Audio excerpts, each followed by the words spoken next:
Hello, and welcome back to another episode of Cozypreneur. If you are a social media person and you have been wondering why I haven't been on Instagram or Threads very much lately, this episode is going to give you a behind the scenes on all of that. And if you are somebody who is like, can I make my business work without social media, then this episode is also for you. So let's dive in.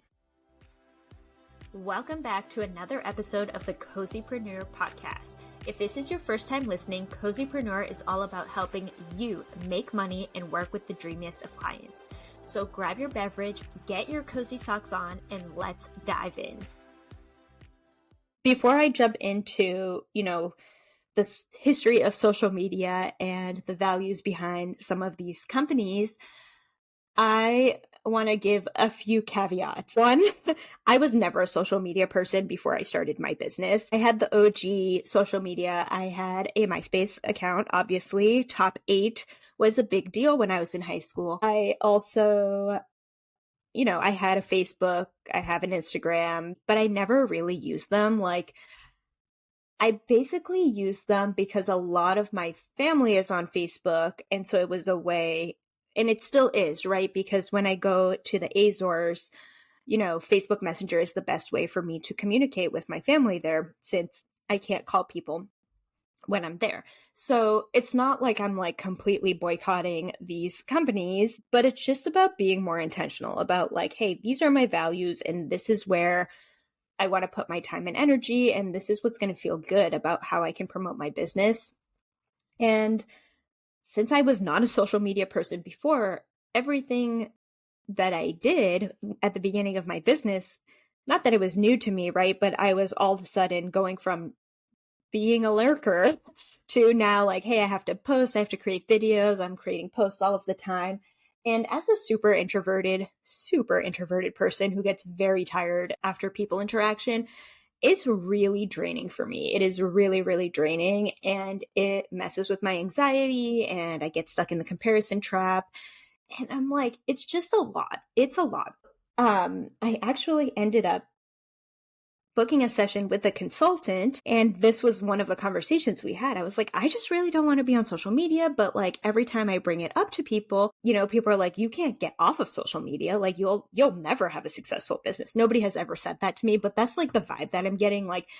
You kind of have to be on social media to have a successful business. And so I actually had this conversation with this consultant, and she was so great and was you don't have to do anything. You can do what you want. And I was that was exactly what I needed to hear, because all of the other messaging that I'm getting is you have to be on social media. And so I do want to say at the beginning, right, creating this social media presence, it was super helpful to my business. And it's also where I've met so many people that are in my network now, and so many people that I love collaborating with, and so many people that are my clients or I have purchased from them. And I really have found a lot of people that I really mesh with. But I also feel because of the political climate in this country, that's another layer of anxiety when I go on social media. So I don't know. There's a lot of moving pieces behind this decision. It wasn't an easy decision because, again, it's I have my community on Instagram and Threads, and I really love you guys. It is also funny because, talking about this to people are wow, you're so brave, getting off social media. That's so brave of you. And it's it's really not that hard. You can still make money without being on social media. To give you some context, social media has been around for 20-ish years. Businesses have been around since the dawn of time. I have so many clients who have been in business for decades and decades, and they're not on social media, right? You can have a successful business without being on social media. All of that being said, really where I started to kind of lean into this decision of backing away from social media was I read Careless People by Sarah Wynne Williams, who she's a former Meta exec, and this whole book is like a whistleblowing account of her time at Meta. And in fact, Meta was not too happy about the release of this book. And they actually tried to get the publisher to not release it. And the publisher was like, no, fuck you guys. Sorry. I realize I don't swear that much on this podcast. So if you have littles around, I'm so sorry. Basically, like the whole point of this book is that the priority was always making as much money. And if you know, like once companies go public, the priority is always making as much money as possible.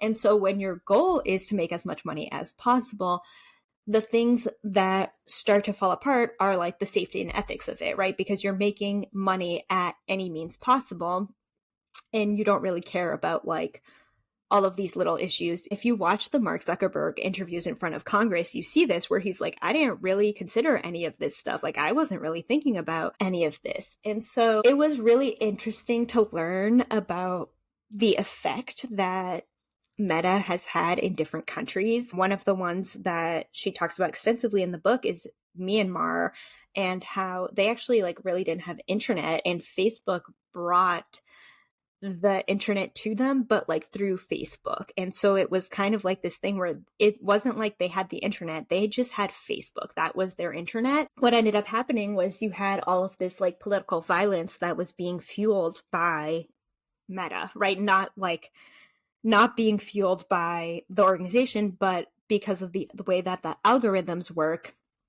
right? The algorithm works by showing you more things like the things that you have already viewed and spent time on. So that's really where like the ethics kind of gets a little bit crazy, because you have this platform and technically it's free speech, but what are you doing when people are using it to spew hate and to spew violence? And so, the response of Meta is like, well, it's a free platform. There's nothing really we can do about it. But the thing about this, and this is my biggest argument, is that in my membership, for example, it is a community, right? It's a platform. It's a community.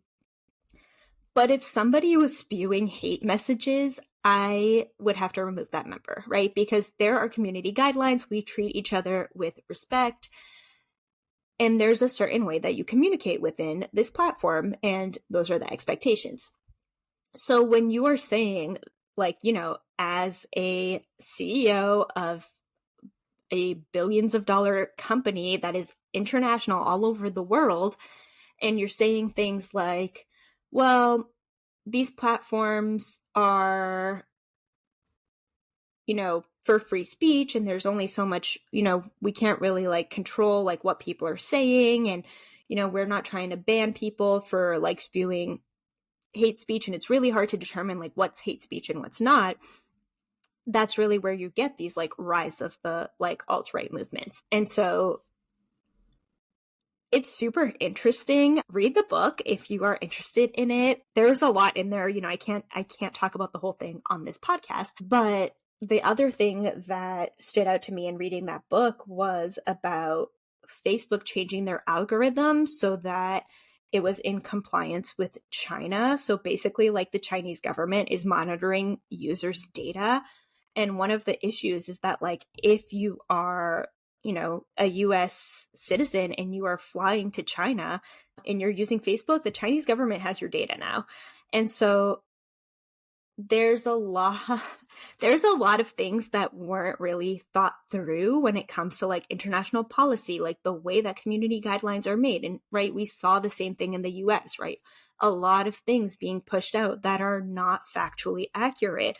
And it creates these like really uninformed movements. Really, there's a lot of political consequences and, people's lives are at stake. And so it's super wild. If you are interested, definitely pick up a copy of Careless People by Sarah Wynne Williams. It was a great read. It was long and I flew through it. I was like, this is so juicy. Like she spills all of the tea. I've always been like, I don't know about social media, but that was really like what solidified for me, like, okay, maybe I can do this. And the thing is too, like, it's not just Meta, right? So when you think about the fall of Twitter, if you would rather watch a documentary, Breaking the Bird on HBO, it is all about Twitter and how the original founders of Twitter ended up like losing full ownership, because that's what happens when your company grows and you start selling shares of your company. And so then they lost majority share and they couldn't really like make executive decisions anymore because they weren't the majority share. And so a lot of what you see with Twitter is a lot of the same issues that I read about in Careless People, is this idea of free speech and how do you control it, and what do you start to censor versus not censor, and how do you build your algorithm in a way that is going to still make you money, right? But then there's like this piece of like, hey, maybe like our algorithm can actually help prevent genocide instead of like inciting violence among these groups. And like maybe there's a way to make sure that the algorithm is presenting information that is factual and not just like random things that people are just saying on the internet and now everybody thinks they're true, even though they were just like made up or they were lies. That's another one where you kind of see this whole thing play out of like this idea of free speech and like where's the line, right? And it's tricky too, because I've had conversations with my partner about this where it's like, well, if like the president is saying hate speech, that has a different level of consequence than like some random person being like, hey, like I hate the president, right? There's a lot to consider, and it's not very black and white. Like it is very nuanced, but it's definitely a conversation that needs to be had, especially at these big social media companies. So the other thing that I want to bring up is the process of enshittification. So I learned about enshittification on Duped. So if you don't listen to Duped, it is a great podcast all about not getting duped online. If you feel like you've been duped online by like a scammy business coach, you would probably really like this podcast. But I first learned about this process of enshittification from Cory Doctorow's book called Enshittification. I actually haven't read it yet, but it's on my list. And so basically the whole process of enshittification is that phase one is that social media goes through this process. And now that social media has been around for like 20 years, it's really interesting because you can see this process happening, right? And you've seen it on Facebook, you have seen it on Instagram, and now you're seeing it kind of go through on Threads. So basically, phase one of a new social media is it's really great for users. And so that means that there's no ads. It's like they need somebody on the platform to bring other people to the platform. So they need creators. So they make the app super great for creators. And so after that, after everybody's on the app, then they start to shift. And so that's really where the platform moves into making money. And so you are shifting into ads, right? And so this is what you're seeing on Threads right now. People are starting to get ads because they're starting to move from this platform that's great for users into the next phase, which is making money. It just basically gets worse and worse and worse because then all you're doing is looking at ads basically. And so the top priority, right? And when the social media gets enshittified is basically when all you're doing is ads. The whole platform is built to sell ad space so people can look at ads. And I think that that's like a part of the reason why like Instagram isn't that fun anymore, right? Same with Facebook. You're just looking at ads. You're just seeing ads all of the time. So anyways, those are some of the books and resources and podcasts. Oh, the other one that I'm reading right now is called Hoodwinked by Mara Einstein. And that one is all about how marketers use cult tactics. That's going to be another episode, Icky Tactics, coming soon. Basically, my whole point with all of this is, yes, I'm giving you some resources if you want to dig into it, if you want to learn more. But my whole point is that if social media makes you feel like trash, don't use it. Like, you don't have to use something that you don't like using. There are other ways to go about your business that are still very successful ways to go about your business. Like, there's no rule saying you need social media for a successful business. So it's interesting because I haven't posted now. So I actually looked it up. My last post was on May 29th on Threads. But okay, it's been a few weeks and I have been primarily focused on my email marketing, my SEO, podcasts, and just talking to real people, like going outside and talking to real people and building my in real life community and engaging in ways that feel good. And it's really interesting because I've actually made more money this month after I've been off of social media. And I think one of the reasons is that when I'm like creating content for social media and the podcast and the email list, I'm like, ugh, so much content. And I don't feel like creative. Like I feel like I have said everything I have had to say and I have nothing else to say. But now, and it's funny because I email so much, but now I feel like there's almost this gap. Like I have so much to say, but I am only sending up to one email a day. So I really want to make that email like really great. And so I have to like actually pick and choose what's going out because I want to make sure that like what's going out is really good. It has kind of created more of like excitement for me of like, oh, I have so much to say. So like what's going to make the cut? If you have a coach, if you have somebody who is telling you you have to be on social media, that's the only way to make money. Yes, it can be a really great way to make money, but you don't have to do it that way. So if you feel like disappearing from social media, it doesn't mean that you are a bad business owner. It just means that you are marketing in a way that feels good for you, that feels aligned with you. And honestly, like I feel a little bit more legit now. I'm like, oh, I'm not an Instagram business. I'm a real business guy. You know that. But anyway, if you do want to keep in touch and you are like, wait, how do I know what's going on? Definitely keep listening to the podcast. Get on my email list. You can find it right on my website, stacybragacopy.com.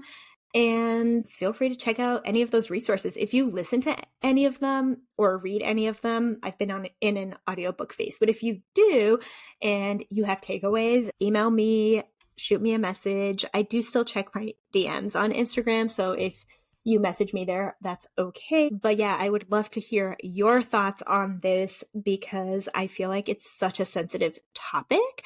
So I am so curious. Anyways, thank you so much for listening. I really appreciate it. And until next time.